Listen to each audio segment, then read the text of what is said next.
స్వయం ఉపాధి చేసుకోవాలి అనుకుంటే అంటే మన మెయిన్గా హనీ ప్రొడక్షనే కాకుండా వేరే బై ప్రోడక్ట్స్ కూడా ఉంటాయి. బట్ తేనె సేకరించి ఒక సెల్ఫ్ ఉపాధిగా చేసుకోవాలి అనుకున్న వాళ్ళకి ఐరోపా జాతి సూటబుల్ అండి, మెలిఫెరా. ఇవి సైజ్ చాలా పెద్దగా ఉంటాయి అండ్ ఇవి హనీ కూడా అంటే 2-3 కిలోమీటర్స్ ట్రావెల్ చేస్తాయి. అట్లానే ఇవి హనీ కలెక్షన్ కూడా మనకి ఒక బాక్స్ నుంచి ఒక సీజన్లో అంటే మనం సన్ఫ్లవర్లో పెట్టినప్పుడు 10 రోజులకే ఒక బాక్స్ నుంచి 4-5 కిలోలు తేనె వచ్చింది. అట్లా 2 సార్లు తీసాం, 3వ సారి కూడా వచ్చింది కానీ దాన్ని వాటికి వదిలేసాము.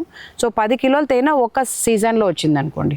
సో మినిమంలో మనం 300కి హోల్సేల్గా 500కి రీటైల్గా అమ్ముకున్నా కూడా మనకి 3000 రూపాయలు ఈ బాక్స్ ఖరీదు మనకు వచ్చేస్తుంది. ఒక కుటీర పరిశ్రమగా స్టార్ట్ చేసుకొని ముందు దాంట్లో గ్రిప్ తెచ్చుకోవాలి.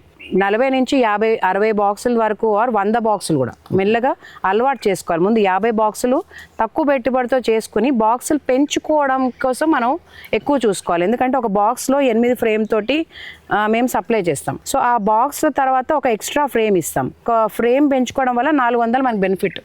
సో అట్లా బాక్సులు పెంచుకునేటట్టు మనం చేసుకోవాలి.